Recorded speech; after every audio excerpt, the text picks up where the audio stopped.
Hello, everybody, and welcome to another edition of the HypeStream. Today, who we have with me is who I would say is a future Hype Awards winner. I would like to go and give a very warm welcome to Kev. Thank you for joining me on the stream today. Appreciate you for having me. Any reason to talk about One Piece is a great reason. So I appreciate you for bringing me on, reaching out. It means a lot. Yeah. So I do I really appreciate everyone coming on here because it's just it's really cool to be able to go and connect with everybody on here. And you very last minute you answered the call, so I really do appreciate that too. So okay, so I'm trying to think. There's so many things we're chatting beforehand before we started that I want to see where we're going to start about. I think possibly the first thing that we'll possibly start with is just, I guess we'll go and jump into the most recent chapter. I think that's probably what everyone wants to go and talk about of One Piece. What are your thoughts on the latest chapter, and where do you see things going on from here? Because I mean, there's a lot of things to go and talk about. Yeah, so I thought the chat. I mean, I think Oda has been on this masterpiece streak at this point. This chat, a lot of people did suspect Kuzan being the 10th. So people were kind of bummed about that. But for me, I was like, I mean, yeah, it makes sense. I did want a Rouge or someone different, but this is sick. And the whole scene there in the bar, that was awesome. Yeah, I like that. So that was amazing. Obviously, Garp versus Kuzan, that was amazing. Yeah. The end with Beppo, that was insane. That blew me away. I was like, finally, it's happening, and it's happening at I was saying this to someone. It's like Oda is a master of the drip feed. He slowly, slowly gives us stuff. Yeah. And then when he's finally ready, he does it in this masterful, boom, and now it's finally there. It's like it came in at the perfect time for the height of drama and emotional intrigue and stuff like that. Yeah. So I thought that was awesome. So this chapter, the last one, and 1079 have all been insane. Yeah. So I think Oda, if he keeps this going, because I don't think 100% we're gonna get another off Egghead thing. We're probably going back to Egghead next chapter, in my opinion. But if not, I mean, you know what? That would be crazy. Yeah. So I was a massive. Yeah. And I want to say, in every single stream that I talk about the most recent chapters, it's been a constant theme of Oda has been so good at like you said, the drip feed. Every single chapter, he's kind of set the pacing of all these different plot points and all these different things. And now all of a sudden, they've all come to a head where just chapter after chapter has been just payoff after payoff, big moment after big moment. And this recent chapter was no exception. Kuzan is a scary guy. You seeing the bar was crazy. I love that. But also Garp. I mean, Garp once again, scary dude.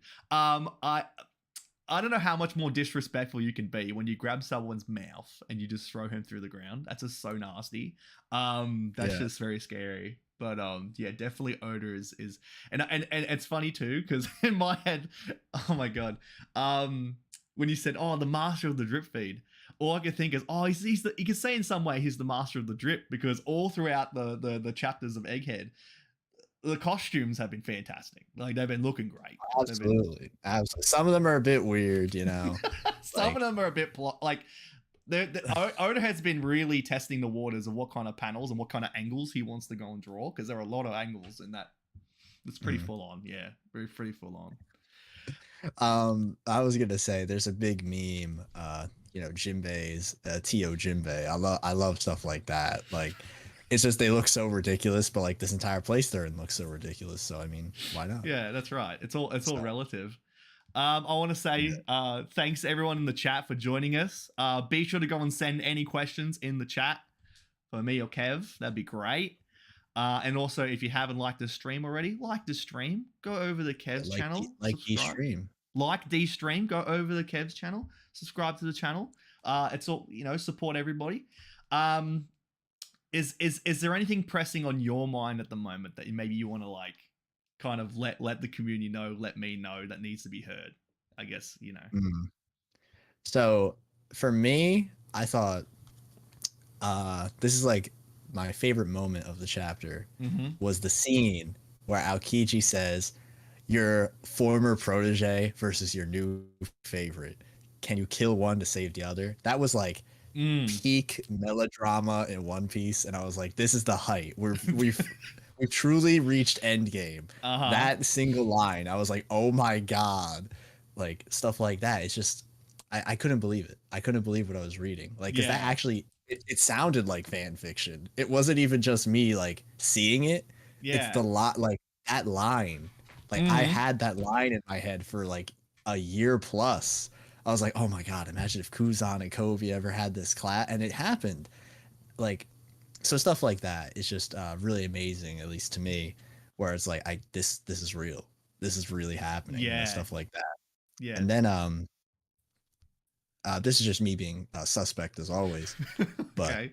I just think they're all in sword. They're all in sword.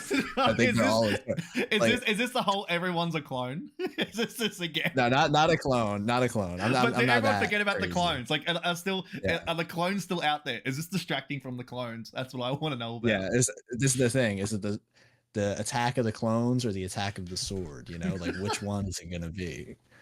Um, but for me, it's very certain. You know, I think Garp might have even made sword. You know, so that like I'm convinced that Aokiji has to know. And they're like, oh no, he's an admiral. And I'm like, but why would he have that reaction? You know, like such a reaction to Kobe being a sword. I don't know. I'm coping probably, but let me have my fun I with mean, sword. I love the idea of people not even being in sword, not realizing they're in sword. It's like we are sword. I am Yeah. sword. Oh my god, that's crazy. That's so funny. We have oh my god, like look, terrible TJ in the chat is so Mm, generous. He's throwing in a super chat in here.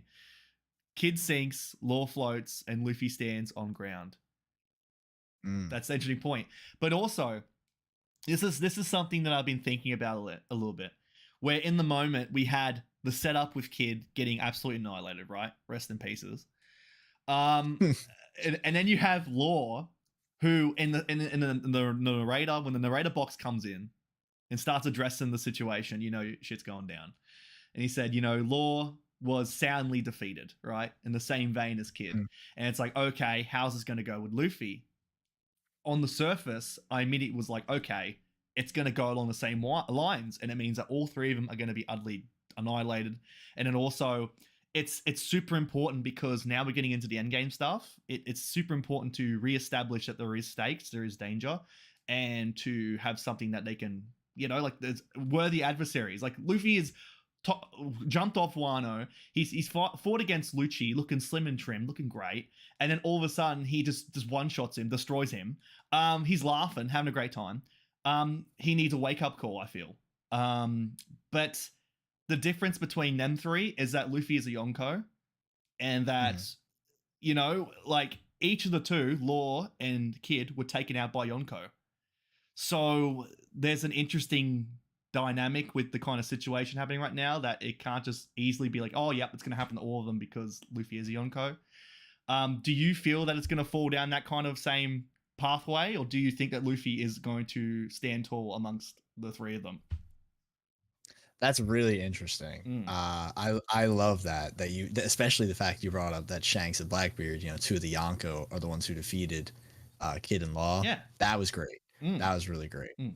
So I, it's because of that I've also been thinking Luffy isn't going to be defeated. But if that's the case, what's going to happen? Yeah. Something horrible has got to happen. And obviously the incident could be revolving around you know, Saturn maybe getting Mm-hmm. injured or something like that. Obviously, I think it's very possible Egghead is actually Buster called, you Yeah. know, with all the ships heading to there.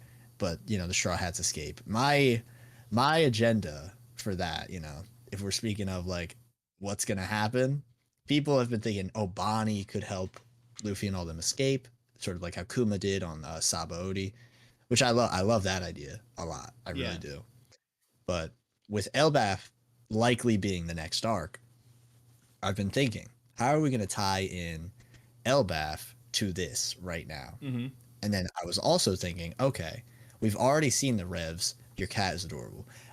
We've also been seeing the Revs with Vegapunk's flashback. So it's likely the Revolutionary Army is coming here. So think about it. Mm-hmm. Who is connected to Elbaf and the Revolutionary Army? I don't know. Maybe Morley, one of the commanders of the Revolutionary Army, who just so happens to have the ability to travel anywhere with ground, which is literally the entire world. So I don't know. That's my agenda. Morley's coming, swooping in, grabbing the straw hats to get the Elbaf, something like that. It's Okay. it's weird, but I like it. It's Okay. weird, but I like. Yeah, I mean, and that's, and I guess that's the main thing, is that like we're at a point in the story right now where we're having so many theories and so many weird things getting thrown out there that actually getting proved true. Like the whole, Mihawk is a sword, and then all of a sudden that got proved true with like him, like the Seraphim having the sword leg. It's like, what? There's Now, so many. Mihawk is a sword. Yeah, Yeah, like he yeah. is a sword. It's just, there's honestly so many things you can just put out there that for one way or another may in fact true, like be deemed to be true, which is really, really neat. Let me try and think. Okay, so I mentioned you this before the stream, so maybe you have a bit of time to ponder on it, but this is something that I want to ask everybody that comes on here, and it's that, we've got a lot of really cool things happening in One Piece at the moment, and have a lot of good payoffs, and where we're at the moment is awesome. But is there one particular moment that you're waiting for in One Piece? Like just a one pivotal scene or one pivotal moment that you're just anticipating the most? Above everything else too, that Mm. okay, so this I want Buggy to get respect, Okay. like Okay. genuinely, because I want, that sounds vague, that sounds Mm-hmm. really vague, Yeah. but I'm waiting for Buggy's big break more than anything, because like obviously Buggy's a meme, Yeah. Buggy's a huge meme, but he is somehow a Yonko right now. And Yeah. the second Buggy was revealed like as like, oh, he's a warlord, I'm like, oh, he's gonna be a Yonko. He's Mm-hmm. gonna be like, it wasn't even a question Yeah. that Kid was gonna be a Yonko. Like, no. No. People who thought Kid or Law would be Yonkos, I'm like, are you reading the same story I'm reading? Like, Buggy is gonna be the Yonko. And I've been saying this since I caught up, like, um I think it was Act 2 of Wano. So it's been a while, and I'm like, all right, guys, it's Yeah. happening. Um, but I think Bucky, like legit, he's gonna have that moment, and it's gonna be crazy to see Buggy do something. But like, Mm-hmm. think about how like Buggy has been in the story for almost, not even almost, over 1,000 chapters, and he's been on the most parabolic exponential increase, thing. So I'm just I'm waiting for Buggy to have his big break, is if because I think Elbaf is going to be like a battle royale arc where like so many characters show up. Like Shanks is probably going to be there Mm-hmm. still. Yeah. I'm thinking like everyone's showing up. Like I'm it's kind of insane. Like I think Akainu is going to be there, Blackbeard's going to be there. Like the Yeah. final war will start on Elbaf Mm-hmm. basically. Yeah. So if Buggy and the Cross Guild pop up, I can't wait to see what happens there. I really can't wait. Yeah. It's also very interesting, for one, for somebody having the agenda of like full just backing up Buggy, because I mean, yeah, you see the memes like, Buggy D Clown, how he's going to become Pirate King and everything, and Mhm. it's like, yeah, like look at this man. Like time and time again, he's been up here in the midst of all this chaos, up in here. That, yeah, like that's the trajectory, that he's gonna go and keep moving forward, keep doing great things. But for him to get the respect, I wonder what that Yeah, entails. like Whether him having like a big moment, like it's like, I don't know, even like if like Luffy or someone like stares at the camera, just like this kind of like whoa, like if they just acknowledge that, wow, okay, um I'm really interested to see what that really means because it's a bit of a vague statement, but that could mean anything. Yeah, But for anything, the so acknowledgement of Buggy, the acknowledgement, the I think. acknowledgement of Buggy, like Mm-hmm. not even as a joke. It's like, hold up, this is the guy who isn't damaged by Mihawk whatsoever. This guy, like stuff like that is crazy. Yeah. Like, and it's obviously a joke, obviously, but that's part of the fun. Like, Unless.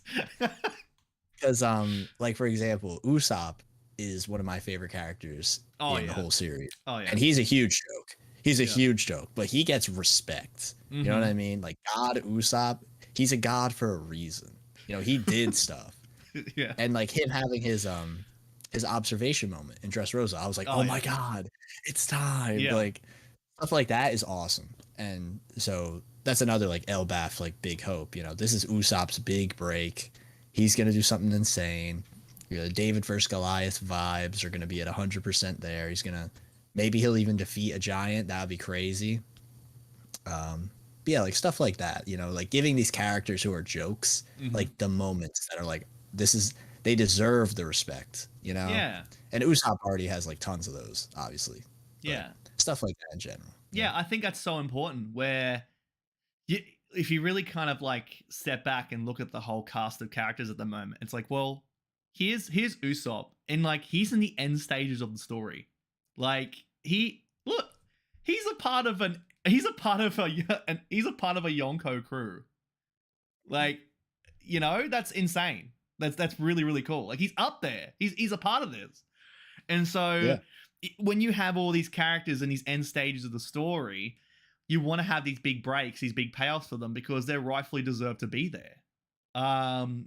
So is there any sort of particular thing, like a reveal that you're anticipating for Elbaf with Usopp? Because that's a big thing with me too, is that I want Usopp to go and have his big break. I want him to go and have his true shine. How like we've had Sanji, we've had Zoro, we've had Luffy, had all of them. But then Usopp, I want him to truly have that like awakening moment where it's kind of like, oh my god, it's time for me now to step onto the stage, like final stage. He can still be the same character he is and be a bit kind of, cowardish and everything goofy because that's who he is. But then to have that moment where like I can step into the ring and then I can go and fight with these big guys. Like I want that moment for him. I want it so bad, bro. So this is like a twofold answer to what you just said, right? Okay. So, okay. So you're gonna have to hear me out. Okay. You're gonna have to hear me out. All right. Yeah. It's one of two things. I want either of them to happen. If either of them happen, Elbaf is undisputably one of the best arcs in the series. It doesn't even matter what else happens. It doesn't even matter. Whoa. All right. Okay. If Usopp realizes that he's brave and maybe even the bravest Straw Hat because of what he's done, like he's scared, but he still does all this stuff. I want something along that line to even be said. If something like that is said, phenomenal. Okay. You know what I mean? Like people finally like this is like again giving Usopp the respect. Like he's a coward. He's very scared and he runs away and it's a joke. But guess what he does? He still does everything everyone else does at the end of the day. And I would say like obviously, Luffy, super brave character, but Luffy's never scared of anything. Yeah. So Luffy does have to overcome that hurdle to do stuff. Right. Usopp does constantly and stuff like that. Like if that's said, like imagine some he has a conversation with like a giant or someone. He's like, I'm such a coward. I'll never be like you guys, you who are so brave. Yeah. And then there's a giant who's like, I'm afraid. Like something like that. Like imagine like that alone. It's like, yes, like stuff like that. Like Usopp deserves respect. He deserves respect. Like especially when people are like Usopp's the worst Straw Hat. I'm like, bro, are you reading the same story? Are you actually reading the same story I'm reading? Stop it. Like, yeah. But the other moment, and I had the pleasure of talking about this when I was graciously thrust into the reverie. Shouts to Randy. Yep. And I was talking about my Usopp Mjolnir theory, which is obviously a pretty common theory, but the way he gets it is how I basically want to get this to happen. So Kid, obviously, shout outs to him. He's scrapped in Kid right now. He is stuck on Elbaf, which makes me think, okay, he's gonna try and come back. Maybe he'll work with Loki. who is probably the villain to Usopp in this arc, right? Which would be interesting, right? And maybe there's like a Mjolnir thing in Elbaf, whether it be like an Excalibur situation, Sword in the Stone. You get the vibes, you know, something along that line, where it's like only those who are worthy can pick it up and wield it, stuff like that, right? Yeah. And Kid having magnetism powers is going to try and fail because Kid is, you know, he's Kid, you know, he's not worthy of picking it up as much as like Usopp, you know, that's obviously who I think is going to get it. And maybe he could even do a thing where the hammer isn't actually made of metal at all. It's made of wood, you know, like the atom wood. That could be really interesting. Yeah. And obviously Usopp getting the hammer, that relates to the hammer gag he's had throughout the entire series with Perona, with Miss Merry Christmas, you know, stuff like that. Yeah. So that as well. Usopp getting Mjolnir while Kid is unable to get it. I think that'd be fire. But especially the scene of him saying like he'll never be like a giant because he's afraid, and then that basically, if either of them happen, it's like yes, or if they both happen, yes. Yeah, for sure. And I mean, there's so many ways you can take that to where what is going to be the requisite to justify him picking it up, not just because like, yeah, he's worthy, but is it because like, you know, Mjolnir has like a spirit within it, and it's like it chooses kind of who it wants to, whether it be someone that has overcome great adversity, like you said, becoming brave, some sort of thing that will tie up with Usopp becoming brave, and by wielding Mjolnir, will have that moment, because he said having that acknowledgement with himself saying, yes, I am brave, can be personified by him holding the hammer, because like, look, the hammer chooses someone who is brave. And by picking that up, that's going to be the light bulb moment, because yes, I am that. And that would be really, really a powerful moment. It'd be really, really cool. And then also, I think it'd be really neat is he already has these powers within him, like the strength. And it's kind of, you have to kind of be self-aware enough to let it happen. So like if he has his powers within him, if he picks up the hammer, that's his moment to go, yes, I am brave. And then by having that kind of confidence and that realization allows him to innately use his power within him. And that would be really, that'd be a really cool moment too. But yeah, it's like him self-actualizing and stop. Yeah, that's right. And you know, at the end of the day, if the focus of the arc revolves in some point around Usopp, that's a win. Because yeah, Usopp's up there as one of my favorite characters too. The fight with Luffy at Water 7, that just really sticks with me as one of my favorite moments, just because it really just shows how smart he is, and it really puts him up there as a formidable person. And also just the emotional weight of the situation was insane. Like I absolutely love that. Everything wrapped around that whole fight was awesome. And that's really stuck with me. And it's a shame that we haven't necessarily had that kind of feeling, that kind of moment since then. And I hope that Usopp has a bit of a turnaround in Elbaf, and there's a big focus on him, because yeah, I want that for him. I really do want that for him.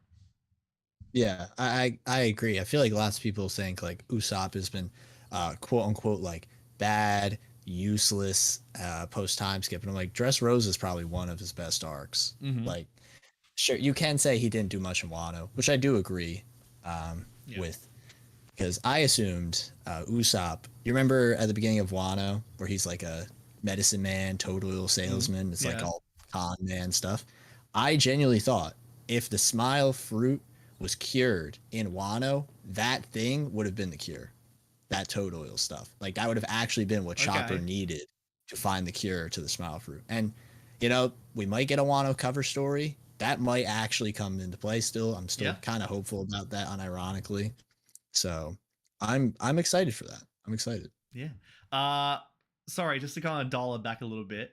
What are your thoughts on Chopper being a drug smuggler? You know, I didn't expect him to be in that game. You know, I didn't understand his game truly. I don't think that was prescribed. That was not prescription. That was him. He was just like, here you go. Yeah, he's peddling his weight, you know. And it was like kind of so sad, because it was I imagine like being like you had like a massive night and you're just like passed out kind of on the floor, and all of a sudden Mhm. someone's like a bag of chips or something just like on the ground, just kind of they're just munching on the ground, just like trying to eat this thing up. He's like, man's out for the count, and then here comes the drugs. Like just to smuggle He's the drugs packing it. in. He's packing it. He's packing it. But I Yeah. mean, like like Chopper have Chopper coming in clutch. Chopper, like he's doing great things, and I think Chopper as well has had a bit of a backseat in terms of the fan focus. Compared to someone like Usopp as well, because I mean, like that was really cool. That if it wasn't for Chopper, the situation with Law would have been so different. That would have been just like Dunsky. So that's really cool that there was a bit of a payoff there. That's really neat. Yeah, I'm hopeful for Chopper to have more moments as well. Yeah. Like, for example, I thought Chopper in Punk Hazard was great. Was really, really great. His stuff with shout outs to Mocha, the most slept on, like one of the most slept on characters in One Piece. I'm very glad she's doing okay. She seems to have shrunk a bit. Hopefully she has a nice life, you know? But like stuff like that, like the emotion in like Chopper's arc in Punk Hazard, it's like I feel like Whole Cake there wasn't really much at all for him to do besides like being Carrot's like chaperone essentially, and that was cool. That was fine, but it wasn't really something I could like, oh, I see this is gonna add to his arc. You know what I mean? Yeah. So I'm hopeful he'll do more as well. Obviously, we still need to cure the Smile Fruit. We still need to find the disease that will cure everything. Whether that be the Smile Fruit as well, that could obviously be the same thing. So I'm excited to see what happens with it. So for sure. Chopper, I'm hopeful. Yeah. Do you happen to have any sort of some questions that have to be related to One Piece at all? Anything in general that you maybe want to throw around? Because I mean, I'm all ears, and yeah, I'm all ears to that. So that sounds really good. I guess if we're talking about the future of One Piece, I'm curious, what do you think is like? I guess I have two in my mind, and it's like, what character do you think deserves like the glow up the most, in your opinion, or who do you think has the most potential to have like their big moment soon? And let's not say Usopp because that's like the obvious thing. Yeah, that was. I mean, that's the obvious one because I want everything for Usopp. I really want that. Oh, the biggest kind of glow up. I mean, I guess this is not like a direct answer. This is kind of like it's something that I wish they would do more of that they haven't done in the past. I guess I'll kind of twist it that way, because a big thing with me is like when it comes to like Frankie, when we first showed up in Water 7, he was like a stone cold killer. Like he was great. Like he's a gangster. He was nasty. He was scrappy, and that part of him is completely gone. Like I haven't seen that again. Like, and I really wish he had that part of him come out again. And there has been an aspect of the story where a lot of the characters have kind of felt a bit one-dimensional to a degree, because I mean, look, the nature of the story is there's a lot of shit going down with Wano, with Kaido, with everyone. We want Luffy to have his glow up moment with Gear 5 and everything. So of course a lot of characters are going to have a bit of the back seat, but it just feels like there's a consistent level of, I guess, kind of development or like dimension with these characters. And I really do wish someone like Frankie went back to his roots where he was really scrappy and there was a part of his character that came back, because it's like it seems totally different now than what he was, and I really liked that part of him back then. But man, I really do want to say Usopp. I really do want to say Usopp, and you just cut me down. Like shit. I mean, we know though. Yeah, we know, I know. like, he'll get something. We're faithful in God Usopp. Oh yeah. I do respect the Frankie take though. That is interesting because the way you phrased it is really neat. Because I felt like that was like a front he felt he had to put up to protect his family. That's how I pictured it. You know what I mean? But for me, I do think that Frankie has had that lack of moments, and obviously, I'm super hopeful Yeah. that he's gonna get something this arc, you know, with him being I like that he's like now a Vegapunk stan. I think that's hilarious. Yep. But I'm really excited to see like where this continues to go for him. I'm thinking this is I don't know if you saw, but like the video, I guess that sort of I was the most proud of, and now I'm not as much. Yeah. But it was for a theory I had about Vegapunk, who he could be based on before it was Einstein confirmed. Hey, but I did talk about that in the video, so it's not a complete. And I talked about how Frankie's backstory about being proud of what you've made is going to be really integral to Vegapunk's character, because Vegapunk obviously makes all this stuff, but it seems like they're not proud of what they make constantly. Like constantly they're not. Like, oh, Momonosuke's devil fruit, that's a failure. All the mechanical, you know, sea creatures, oh, we can't make them be 100%, you know, under our control, that's a failure. Yeah. But Frankie's all about like, oh, because of Tom, I made this, so I have to be proud of it. I think that's definitely going to come into play, even though it's not yet. I think that's definitely, because that seems too perfect. It's like the master teaches Frankie, and Frankie has to teach the master. I think that's such a good, satisfying like through line. Yeah, absolutely. I do think that. And again, that really ties back to this payoff for Frankie, where I think that there should be more opportunities for characters to have their shine. And like again, we're going back to Elbaf with Usopp. That's an obvious one. That's a really good one. Like, if there's like a fumbling of the ball, like that would be the biggest fumble, I feel. Like there's just perfectly set up for him. It's perfect. And because now we're getting into later stages of the story, it's so important to have these payoffs for these characters. Right before we jump ahead, I just want to go and shout out Ronnie Williams. Absolute madman. Just so generous. Like, you know, just throwing out super chats here, and I want to answer his question really quickly. And I think it's a really important question that I think all of us should sort of stop and answer and ask ourselves. How many Rumble Balls does it take to make Sulong Zunisha? But is Zunisha a mink, or is Zunisha just an elephant? Because now we're getting into like, how does it work fully, you know? Yeah, that's one aspect of the story, but then also, how potent are these Rumble Balls? Like, how much is he packing? I mean, he's like, you got to think about the mass to, you know, the blood distribution. It's so big, it would probably need to distribute a lot in the bloodstream, you know? Like, think about like, okay, this is obviously a theory, but like Hody Jones had a lot of those energy steroids to look like that. How many Rumble Balls would, you know what I mean? Like, what's the ratios here? Exactly. Oh man, those energy steroids, man. The juice to vodka ratio, you know, how far are we going here? Yeah, exactly. That's right. Oh my god, but that was a really interesting question, a really thought-provoking question. We heard of power scaling arguments, but I think that's a new one. I mean, yeah, those are we're on potency scaling. Potency scaling. Question: do you delve into any of the power scaling talks? I'll just say I don't. I just kind of. I'm garbage. I think one of my favorite things I've ever said on YouTube is I consider Lucci Admiral level, which I still do. So all the people in chat who disagree, I still do. And I think, like, I said he was 13 in the verse. 13 in the verse. And to be fair, he didn't get one shot. He didn't get one shot, guys. He didn't get one shot. That's all I'm going to say. He got back up immediately. I'm sorry. I mean, it's valid. No. Look. Look. When Lucci arrived on the scene, I was like, "Holy smokes! Here he comes! This boy!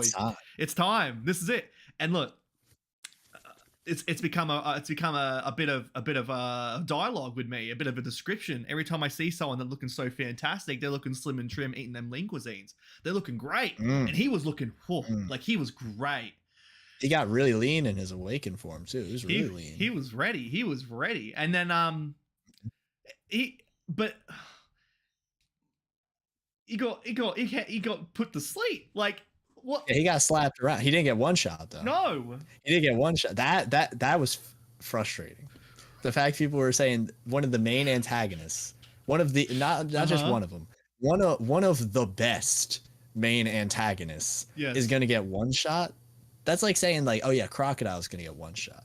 Like, no, he's not. Oda is not gonna do that. Like to this character that's been built up for almost like 800 chapters. Oda's not doing that because he knows this character deserves respect because of what he gave to this character beforehand. You know, like even if Luffy fought Doflamingo right now, he's not getting one shot. He's not. Even though Luffy's stronger than him, he's not getting one shot because that's unsatisfying to look at. It's just unsatisfying. Unless it's kid. I'm not like a power scaling guy. I'm a let's look at this from a literal narrative perspective guy. Yeah. You know? Uh-huh. Oh man. Oh, I see the kid funerary sign. To be fair though, Shanks, we know Shanks is top 3. Oh, okay. Undisputed. Exactly. That I'll agree on. Exactly. It's just he's probably top 1, but like we don't want to put like Emu or whatever because we don't know anything about them. Yeah, you know I mean? Quick question. I think it's gonna be very helpful for me moving on with other streams, other people. Is there anybody in the community that you know is a diehard Kid fan? Because I'm afraid if they come on my stream, they just may have a meltdown. Diehard Kid fan, huh? Yeah, like it's like that will ride or die Kid, and like whatever happened is a travesty, and I'm in like, the community. Yeah, because I mean, like I might go, hey, how you going? Come out and see me, and all of a sudden it's like I have they look at my content, the Kid funeral. I've got the Kid back there. I'm like, yeah, Kid got shit on. That's great. Rest in pieces. Oh my god. I think I'm actually trying. So Hidden was pushing like all right, guys, let's let Kid cook. But I don't know if that's considered like a diehard. He like had faith. Yeah. Because I feel like if you even like Kid, you're considered like you're a Kid stan, like stuff like that. Pretty much. So yeah, who for was me, that? it's like who was it again? Sorry. Hidden Island. Oh, Hidden Island. Okay. We were talking. He was like, let Oda cook with this character, and I'm like, you know what? He believes in Kid, obviously, which is nice. It's nice to have faith. But for me, it's like he's cool. But was I ever like Kid's the guy? No. Actually, this is fun. This is a fun question. So I always love talking about this with people. Oh shit. So I'm curious what you think as well. Who was your favorite supernova when they were first introduced? Who was my what? Sorry. I will let you know. I went. I had a bit of a blackout. My camera on my microphone got disconnected. I couldn't hear a thing. And also, I was having a bit of a freak out because we have Ronnie Williams as well as Terrible TJ, absolute mad lads who consume copious amounts of lean cuisines in my chat. Terrible TJ has gifted 5 memberships, and Ronnie Williams has another donation. Absolute mad lad. What are you doing? Okay, so it says, okay, Kev, then so theory. Chopper's Rumble Ball equals artificial awakening. Artificial Sulong / monster awakening. Basically brings out latent potential. So essentially, what Ronnie's going at is if someone was to go and consume a Rumble Ball, it like introduces latent awakenings or latent powers, not just because of like monster awakenings or like that's because I guess like the description was he didn't go like did he go Sulong? So that is a very interesting point. Do you think there's anything to that, or are you saying Monster Point is Sulong for Chopper? Is that what you think he's alluding at? I think what Ronnie's getting at is that consuming the Rumble Balls awakens latent potential. So whether it be like these sorts of a bit like forms or Sulong or any of these sorts of other things, like it's sort of whoever consumes it basically brings out latent potential within them. So if Usopp was to eat one, he would be brave. Oh my god. So for me, I do think it's interesting you bring up the artificial awakenings because like Impel Down, we saw the Forced Zone awakenings and they were very similar to Chopper's Monster Point. So I think there is something to this, but I'm curious how far it's gonna go because like the Sulong stuff is different than what the Impel Down Forced Awakenings were, obviously. Yeah. So I see potential here, but I'm curious. I'm curious, like, because again, we could talk about the energy steroids from Fishman Island, which are look really similar to Gear 5, and they make you stronger, and they also kind of look like Sulong again with the white and the red eyes. All these things are sort of interconnected, at least in my opinion. So yeah, no, it's interesting. But again, I feel like there's a difference between the Sulong energy steroid stuff versus Monster Point Forced Awakening. So that we got to figure out what causes that difference, I guess. And then I'm excited to see what comes from there, I guess. Yeah, I don't know why, but you just saying energy steroids is just very funny. Is that something that is it like verbatim called energy steroids? Because I mean, yeah, Odie Jones is like little pills, and he says these are my energy steroids. steroids. Yeah, that's what they take to look like. Yeah. I mean, Chopper using that steroid point, like he's looking just real flexed up, like looking real oiled up. The steroid point. No, that's his arm point. His arm point is the steroid point. Oh god. Okay. Sorry. So I believe before my headset got cut off and all the donations came in and I was losing my mind. You were mentioning, I think the question was what my favorite supernova was, or you're leading into supernovas? Yeah, because I think it's so fascinating to hear this. This is one of my favorite things to ask people. People sometimes are like, "Oh, do you like Zoro or Sanji more?" This is like one of my favorites because there's so many, and it's like I love to see like, oh, did your thoughts like change, obviously, or when this character showed up, did you like them even? Well, you probably did like them more because you know more than like a few chapters. Yeah. But you get what I mean. Yeah. I just think it's such a fun question to ask. I mean, for full honesty as well, I mean, it was that long ago. I can't really imagine like my feelings towards it. I'm sure Law was like, oh, okay, he's pretty cool. But I imagine that I potentially, I imagine maybe having like liked Kid at first, but then also, I mean, for one point, probably because it was just first introduced, like, oh, what's this character gonna do? Seeing him since then, getting one-shotted, me absolutely loving him getting one-shotted. Obviously, that's been changed, but I love him for different reasons. He's such a Joker brain that like I think maybe I might have been turned off immediately off the jump seeing him. Like, who's this Joker brain guy? But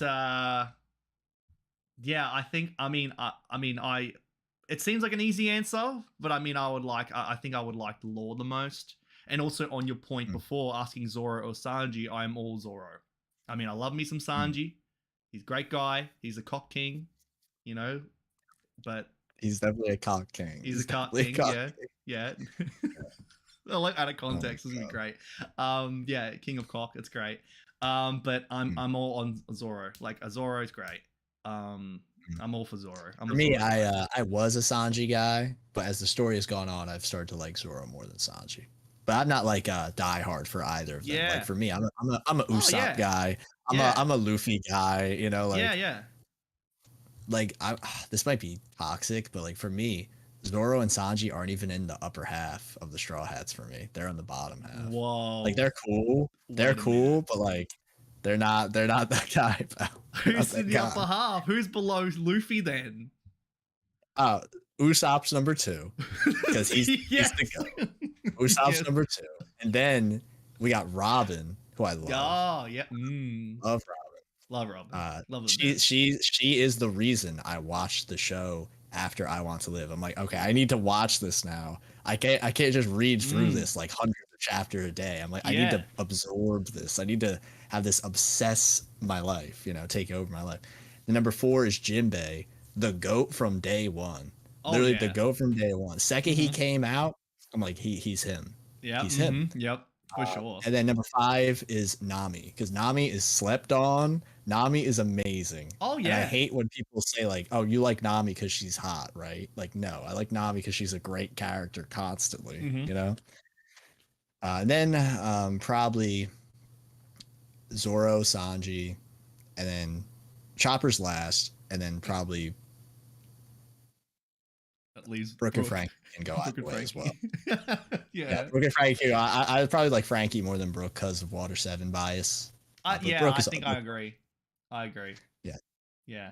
Because Brooke, like in Whole Cake, Brooke was amazing, and I love Brooke's flashback, and I'm excited to see more of them. But like, I did not literally die whenever they're on screen. You know what I mean?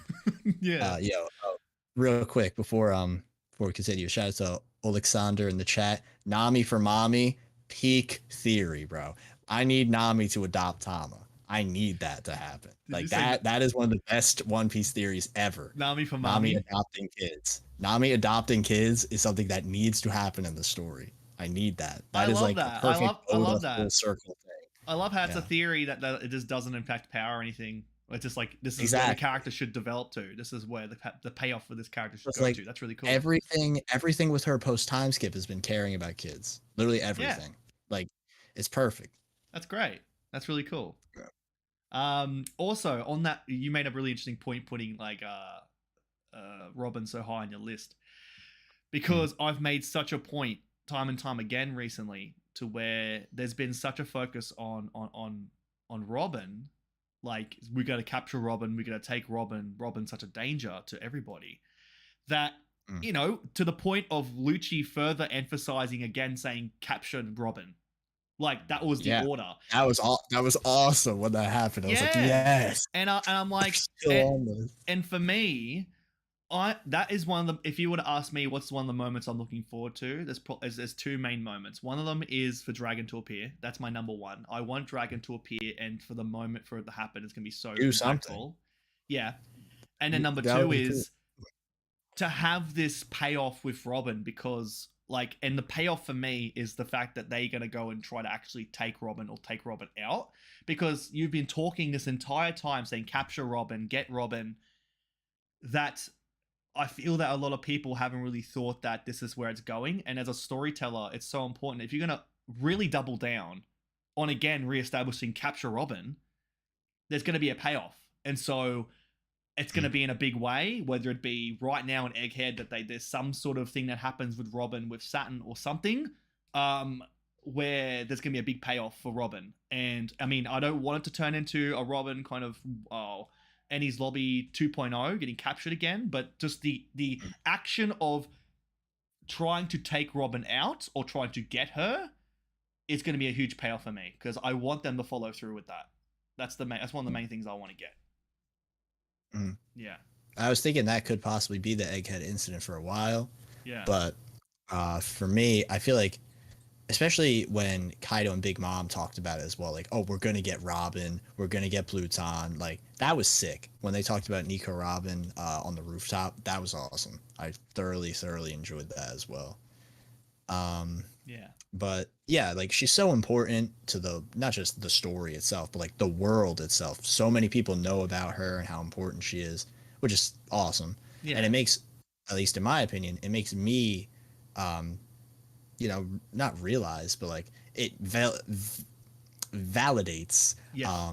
all the things I say. Like she's so important, and she's not only just important, she's also just a really well written character. Mm-hmm. Lots of people tend to hyperfixate on some things in One Piece. You mentioned like power scaling. Yeah. Like this is a story over anything. This is a story, and it's good and well written. And that's my favorite thing about One Piece. Yeah. I actually like to read the story. Yeah.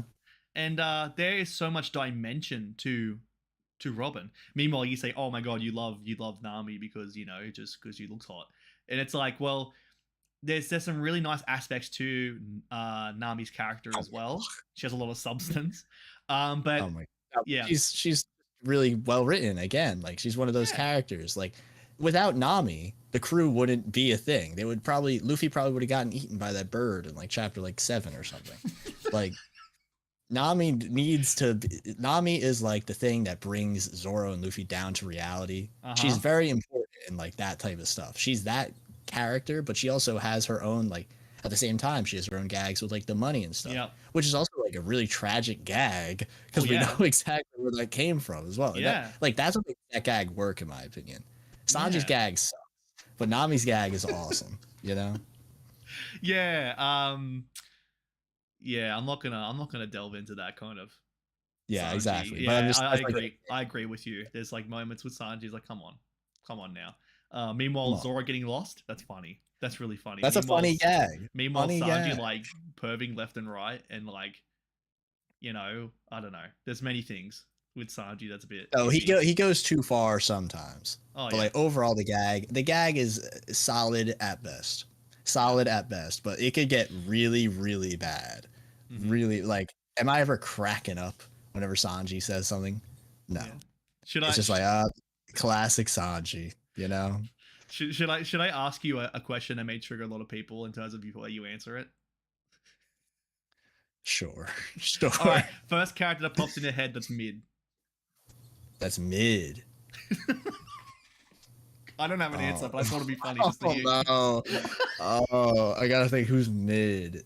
Because like for me, mid is like, you know, the connotation of mid. Let's talk about the denotation versus you know, I'm an English major, so I wasted my life talking about denotation. Okay, yeah, you really, you break this down. All right, yep. Yeah, exactly. So the denotation of mid means average, but the connotation means garbage. You know, so there's like a middle ground. Are they average or are they garbage?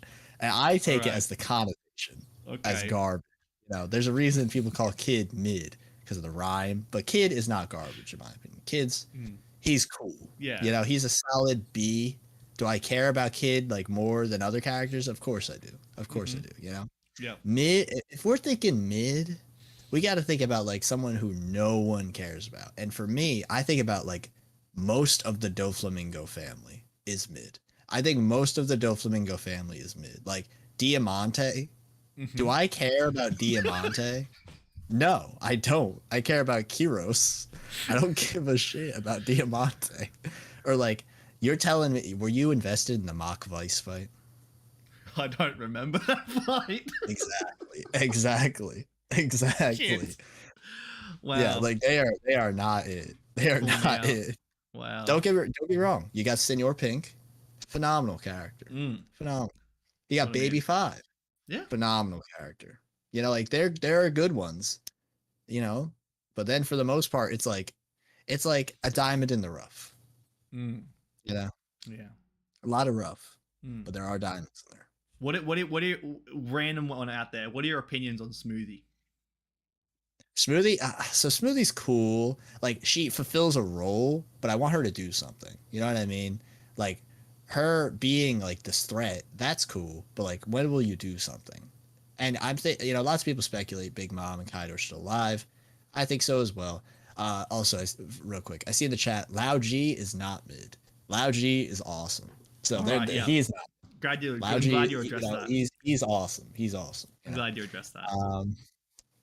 But yeah, like Smoothie obviously has the juice powers, really cool power, and lots of people speculate that Big Mom and Kaido are still alive because you know they're cracked and they could live through anything basically because they're insane. But say Smoothie does like wring them out, wrings the lava out of them, they're back. That's a thing she did in the story. I didn't think of that. Honestly, for full transparency's sake, I was going to say that she just, you know, like he said, she's not a threat. She's a threat to my sanity because that's the thickest ass movie I've ever seen. Like she has legs for days. She's great. If I'm going to go with substance, I mean, she's great. Character's great. You're not. She's S tier for sure. Yeah, S tier. Yeah, S tier. But that I did not expect that transition into that kind of being a payoff. If there is a payoff with Smoothie in some capacity, I'm gonna just be all over it. It's gonna be fantastic. I'm gonna feel so validated. Yeah, it's like having her do stuff like that is cool. But the problem is, I need her to be a character and not just a plot device. Yeah, because Oda's really good at making characters. Obviously, there are like thousands of characters in One Piece, and I care about, I don't know, minimum like 200 probably. If we're thinking about like how many characters, I'm thinking off top, like, yeah, there's a lot of characters. There is a lot of characters. But yeah, I like it when characters are characters more so than plot devices. Like, did I expect like staying on Dressrosa, did I expect Bellamy to ever return? No. Did I expect to love Bellamy? No. No, I did not. But he's probably one of my favorite characters in the whole story because of what Oda was able to do with this character that was a plot device, you know, and turn him into this super sympathetic character that you can not particularly relate to, but empathize toward, you know what I mean? Or sympathize. Like, that stuff is amazing. It's amazing. That's right. I'm going to quickly go and jump on back because Ronnie, what are you doing? Ronnie, I think Nami should be looking out for Ronnie because Ronnie with money bags here, just throwing left and right for the chat. It's crazy. Ronnie is in the chat now saying Sulong awakens from D Moon light, sun reflection, or some shut. Rumble Ball unlocks whatever variable needed for awakening. Zunisha, no Sulong, but what? The the BK I know agenda. what that stands for. I If know you what can, that stands for. That's the Beppo kills Blackbeard agenda. I think that's hilarious. I I was mean, saying it has to be two B's. It has to be BKBB so we could easily distinguish, but how can you I I dispute like the Beppo? agenda. Like, I mean, yeah.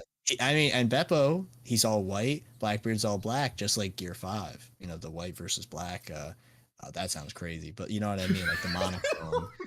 You get what I'm saying? yes, Like, okay, I do. Yeah. Okay, we're winding down here. mm, We're having such a great time chatting. I've limited these to an hour, and I also want to go and at some point talk about JoJo's at some capacity. So I think we'll just chat about that from now. yeah. Unless Okay. somebody does another super chat and throws off the rails. So where do we even start with JoJo's?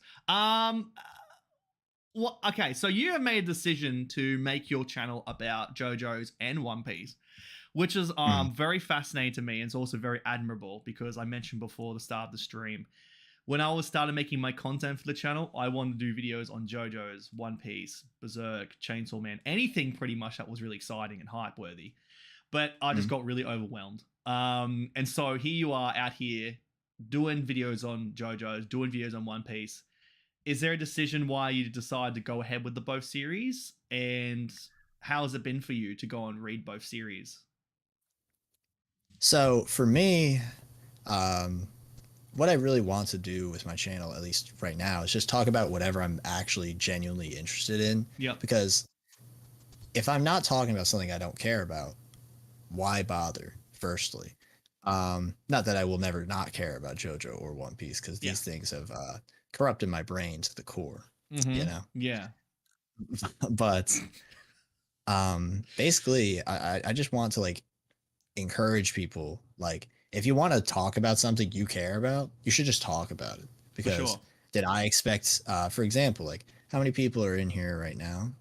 10 people watching right now. Yeah. Like, there are 10 people watching us ramble about One Piece. Isn't that crazy to think about? Realistically, isn't that like crazy? Yeah. Like, we are a community of people who are so in love with this stuff. And think about it. Even if you don't want to make videos on One Piece or whatever, you know, if you have a voice, you should put yourself out there and talk about what you care about, because people might find it and might not agree, but they'll listen and they'll give you your time of day. And like, that type of stuff it's crazy. It's crazy to think about, man. So onto the JoJo thing. I didn't make any videos on the series until the ending of part 8.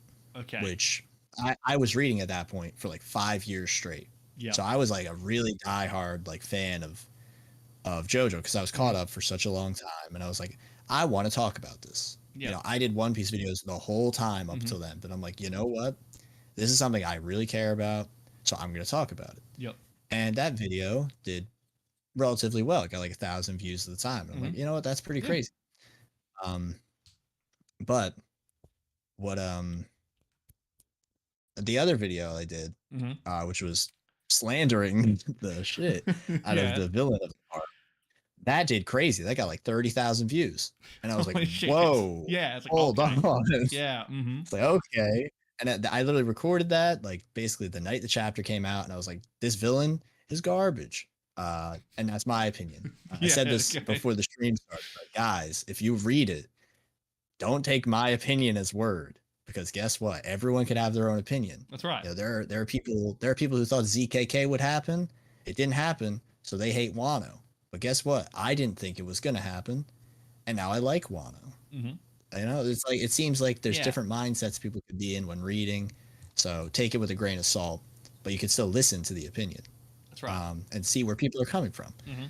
But basically, because of that, I was like, hold up. People like my opinions on this, they hated my opinions on this, or they loved it. It's like a very split thing. Yeah. But So I was like, maybe I should give this more of a try. Maybe I should, because I love the series. Yeah. So I'm like, why not? And that was when the part 6 anime was coming out. I see someone mentioned Stone Ocean in the Yep. chat. Uh-huh. That was coming out. And I was super excited for that because I Yeah. really like that part. So I was like, I'll make videos on this as well. And they did relatively Yeah. okay. More people were talking about it then, but you know what I mean? Yeah. So just talking about stuff like that is like, it's cool, because not only, obviously these two things are like anime, manga adjacent, right? Yeah. Yeah. So it doesn't feel as jarring. Um, Mm-hmm.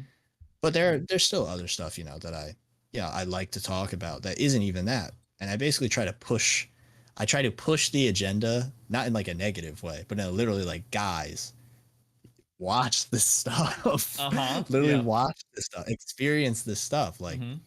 because people can just, you know, watch a YouTube video or summary or whatever, but like experiencing it and getting invested is like, this is the best thing you can do, in my opinion. Letting the story become a part of your story. That sounds cringe, but I don't care because that's real. That's real. Mm-hmm. Yep. Yeah. But the reason I did JoJo's more so was because it was a monthly series, because it's been monthly for like 20 years. It's Yeah. been a monthly Mm-hmm. series. So I was like, okay, One Piece is a weekly, JoJo's is a monthly. Boom. It clash super Yeah. hard. I could talk about them both relatively regularly. And there are people who would be, interested in both probably. So I was like, Mm-hmm. all right, you know what, let's talk about that. So that's the main reason I did it. And Yeah. luckily, the JoJo, the new part's called JoJo Lands. I don't know if that's not really a spoiler, but I'm Yeah. not going to No. Yeah. explain why. Um, but yeah, like I mainly wanted to talk about that because I'm like, you know what, this is something I care about, and and being a part of the JoJo community from the start of the story, Yeah. that's crazy to me. Like Mm-hmm. that's something I never thought I would be able to experience until like, like part 9, like I said, but I don't know when it's going to end, but the fact I'm here from the beginning, that's Yeah. going to be crazy to see. Like, It will be. that's the main reason I did One Piece videos as Mm-hmm. well. Um, because it's like seeing the journey, like the time capsule, the journey, where we're at in the moment. Like we're talking about Kuzan versus Garp, and like this is already insane. Yeah. Kuzan being on Blackbeard's crew officially, him fighting Garp. Like this is an insane moment in One Piece, and we're here. We are the time capsule for That's what's right. going to happen. Yep. So I don't know, stuff like that. It's cool, but you also get Yeah. to share your thoughts with other people, and it's really just great that we have this community that not only is somehow interested in what we have to say, Yeah. but they actually like add more and more and more to what we have to say, and it builds upon itself, and Yeah. that's what makes it so great. Like I know I feel like I'm kind of rambling, but like it's all about the community, because That's like, right. for example, if there weren't people that like further pushed like how great this stuff is, people might not know how great this stuff is, and more Yeah. people wouldn't be as invested. So stuff like that is it's just cool. It's just cool. Yeah. Yeah. Basically, Yeah. I do it Exactly. because it's cool and I want to push stuff onto people. That's it. Yeah. Like Yeah.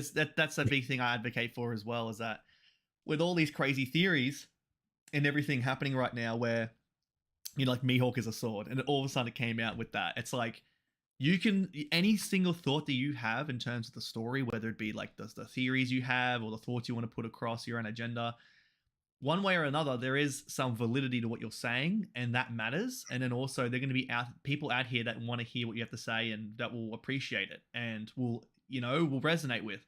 And I really like making content, like reactionary content or like this, reflecting, because yeah, there is that time capsule to where these are such massive, huge moments, and we're in such a part of history right now where so many good things are happening, where Mm. we can relive that and we can experience that, and you can see all around the community other people experience that, and that's really special and that's really fun. um Yeah.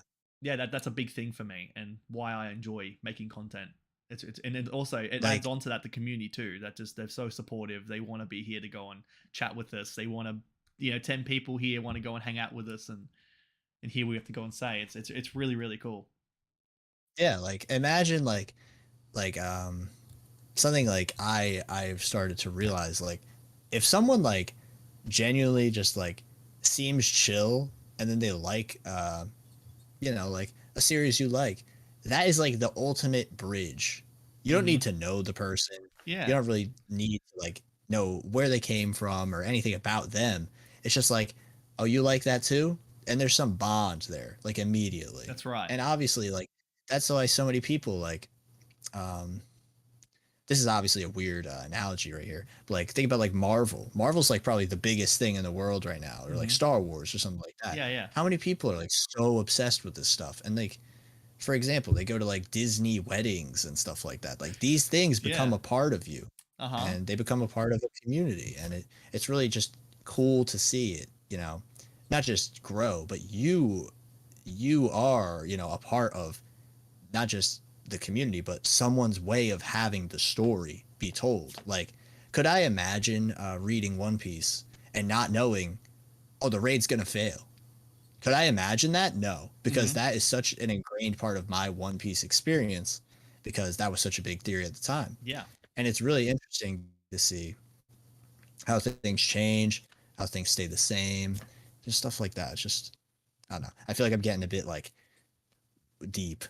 Uh, but I mean, it is Yeah. kind of deep It in is, my yeah. It's just, and I was, mentioning to you at the very start before we started hitting live, where I have such a deep appreciation for what we all do, that it's just really cool that, I mean, look, there's not a series out here doing it like this that's causing a community to kind of bond together like this. Like there are so many aspects to the story, whether it be if you want to go on the power scaling route, the theories, the discussions, the characters, the arcs, the everything. There's so many aspects to this story that has allowed this community to bond over like so many different things, and it's really special. And it's like, yeah, there is a deep meaning, like there is a deepness to this, and it's Mhm. easy to see, like everywhere you look. It's so easy to see, whether it be the content that you're reading or the community that's come together. Like everybody in the chat here, like you have people out here gifting memberships and doing super chats and having a fun time, liking the video, commenting, subscribing to our content, um and like the reverie, like you were a part of that. Yeah, I couldn't even believe that. That's That crazy. that was one of the yeah, for me, like once I found out what it was, I was like, oh, if I was there, that would be so insane. And the Yeah, fact that I was on there with like less than like 5K, I thought that was yeah, the craziest thing ever. I was yeah. like, wow. Uh-huh. And yeah, like I hope at some point, I'd like to be a part of that too, but in some ways we already are, because well, we are all like interconnected. Like the people in this chat, you'll go over to a different live stream and all these people in this chat are over there too. And it's just like you're picking up where you left off, where you're chatting with them, and it's all super connected, and it's really really cool. Mhm. But just to wrap things up, because we've had such a good time, is there any sort of last closing comments or any sort of question you want to throw out there, um, before we go and wrap things up here? Mm. I'm trying to think because there's so much I could just bounce off Oh here. yeah, There's really so much I could bounce off here. yeah. I guess this might be basic, but like, what is the moment in One Piece that made you feel like this is greater than like than like the story? This is greater than a story. This is greater than you know. It's more than just a book, you know, or a Mm. show, Where or it's yeah, any like it's elevated itself. Like it's kind of it's yeah, there is an aura to it that has superseded the material. Like it's kind of like this is special in a way. Like this is really yeah, but like special. to you especially, not like oh it was on a billboard in Times Square, like something like to you in Oh yeah, specific. when I went down to the shops and I saw they had the Lush products, and I'm like, oh my god, in the shopping center they're having a full fledged collaboration with One Piece. That's crazy. But like, I mean, and like in terms of the story, like say for example, I'm watching it, I'm like, this is really special. I really got to think back to like Usopp and Luffy, that kind of moment where it's like there is an emotional weight to this that is truly special. Like there is, and when you have moments when you watch a series or read a series, and you're like, why haven't I read this before? Like, why haven't I seen this before? There's like moments like that. Um, that is still going to be ingrained in me. another really great moment is at the end of Marineford, where, you know, spoiler alert with Ace, where it was me and my brother watching watching it, and I think I already knew the spoiler beforehand. I think he's all of a sudden said, "Oh yeah, you know, he dies." I'm like, okay, thanks. Why'd you tell me that? But then we're watching it, and it's like there's that kind of like brotherly bond where you don't want to show emotion from each other, like you don't want to cry in front of each other. But we're just like watching it, we're just like getting choked up. Yeah, it's pretty. And like, at the very end of like, yeah, that was pretty sad. That's pretty messed up. That's pretty bad. Um, Also the stuff with Chopper as well. The Chopper's backstory and Chopper's introduction, that was really a big one too. That really hit me. Um, but yeah, I mean, there's like running theme here: the emotional moments, the emotional weight of the Yeah, scenes. they resonate with you. It resonates with me, and I mean, I'm a very empathetic person. Like I relate to a lot of people's emotions and understand that kind of thing. And that's and I guess it rings true to where I'm on here being like, I understand everybody that makes this kind of content. I want to show my appreciation, and also with the awards I've made, it's like I want to be able to recognize people's efforts and give back. So those moments, I guess, just naturally resonate with me and hit hard. So those are the moments that really elevated it for me. Okay, this has a lot of weight to it. This has a lot of substance to it emotionally, and those have been my moments. Did you have a moment in mind? Like you said, like there was like maybe not emotional, but like a kind of a scope where you realized it was much bigger than what you thought? I think well, I talked about the I Want to Live thing, so I'm not going to talk about that. Because that was when I was like, this literally made me like slow down. I was like, I don't want to finish this, you know? Yeah. Which is like that's crazy to me. I was like, this is so long, I got to speed through it, and I'm like, no, I don't. I don't want to speed through this. You know what I mean? Like, I feel like that's crazy. That was it for me too. That was it for me too. I knew how long it was going to be and like how big it was. And then in the very like probably first 30 episodes or 40 episodes, I'm like, man, this is great. And I have this much to go. Like I have all of this stuff to go. I think that was it too. That was a big thing for me. Like it's already good, and it's like I got so much to enjoy. It's real. That was another thing. For me. Like okay, this is. I think something I've started realizing too is this story. It's so genuinely good that like some moments that I didn't feel as much beforehand, and it's not like oh with prior context or whatever. It's literally like so minor and minuscule things. They just make me feel stuff. You know what I mean? Like I just love it so much, and I just start feeling things. Like Mocha. Did I really care about Mocha at the start? Not really, but because I've like reread the story, I'm like, oh my god. Because I'm not fixated on the journey. I'm fixated on the feeling. Yeah. And That's it. the moment, like Mocha, like that's something that really hits me. And like, I know a lot of people are gonna, oh my god, Rebecca's flashback or whatever. But like, the ending with her going to her dad is so powerful. Like there are so many moments like that in One Piece that just make you feel things. And it's like for me, I think the most ridiculous thing in One Piece is saying Fishman Island is bad. I think that is the most ridiculous take ever, because genuinely that is like I get it. Hody Jones isn't strong. Yeah. I get it. But like that's literally the point. You know what I mean? Yeah. Like stuff like that. Like Fishman Island, you know, maturing is realizing Fishman Island is an A tier arc. Maturing is realizing stuff like that. You know what I mean? Like One Piece has so many scenes like this, so many scenes and characters that you just feel for, like Baby Five. Like, did I expect Baby Five to hit? No, but it really did. Like stuff like that. It's like, whoa, you know. But realistically, the first moment was in. I'm really trying to think, like, because I don't want to dive too far back. Yeah. Okay. I guess I'll tell you another one, another crazy moment for me. And for me, it was during Impel Down, which is when so many characters returned, you know, so many great characters. And that's when I realized, like, oh my God, everything matters, you know, and that's so amazing. It makes you think about the whole story as like this journey, you know, and it's always been a journey, but you know, stuff like that is just sick. And I remember when Bon Clay sacrificed himself again, I'm going to be so serious with you. I almost dropped the series.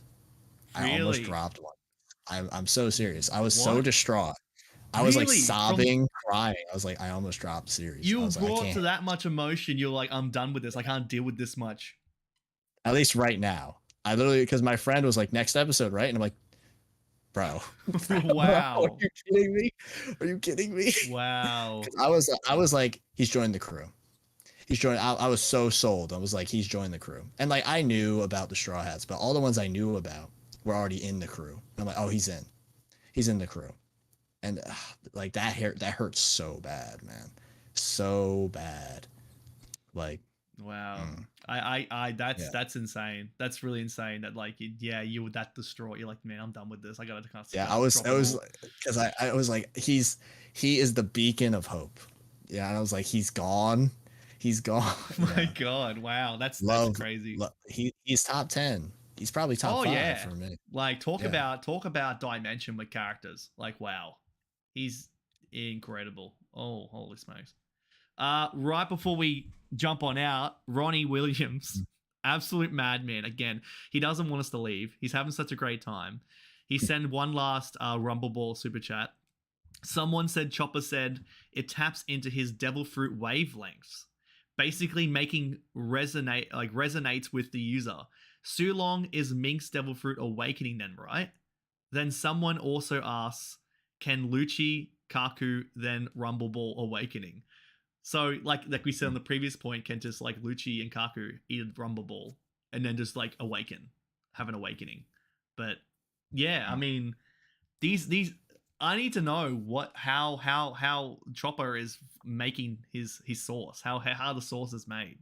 Like yeah. he's He's packing definitely he's grinding some stuff up into that he's for packing sure. them. He's packing them rumble balls with something really potent, and it's really bringing out the best in everybody, or the worst. I mean, he looked pretty. Beppo was pretty fierce. He was pretty fired up. Very roid rage.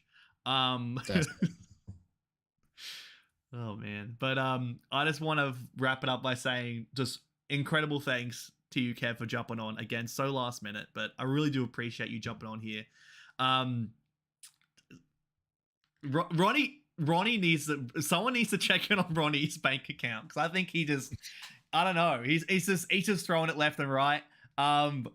Do you, he's trying to make us not leave. He wants it to go on. He wants to go into like a Par Vision level stream. It's like 6 hours. My camera is about to turn off any second. Yeah. I just want to say thank you for jumping on here. It's been so much fun, and I know that we'll definitely have another chat again soon because we have so much more that we can talk about. And especially Yeah. once these I was gonna say, if you're ever free and want to do a stream on my channel or something, let me know. That'd be yeah, super for sure. fire. That'd be great. I mean, like, we've talked about so many things that we both resonate with, whether it be like for Usopp and everything. It's like if anything happens with these characters, we're gonna be on speed dial. Like we're like, all right, let's just debrief, let's just get onto it. And I want to say thank you to everybody in the chat for your comments, for your messages, for the super chats, for the donations of the memberships. You guys are absolutely crazy. And again, like I said, I'm quite empathetic. So like just the thought of you guys reaching out like that just makes me just freak out inside. I'm really thankful. I'm really grateful. And so with that being said, feel free after the stream, put any comments down in the chat afterwards. I'll have to go and read your comments.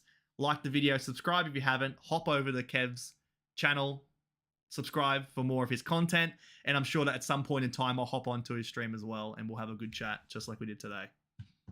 Yeah, for sure. Yeah. All right, so that being said, we're going to go and sign on off, and I hope you all have a fantastic day. So I'll see you all on the next one. Bye.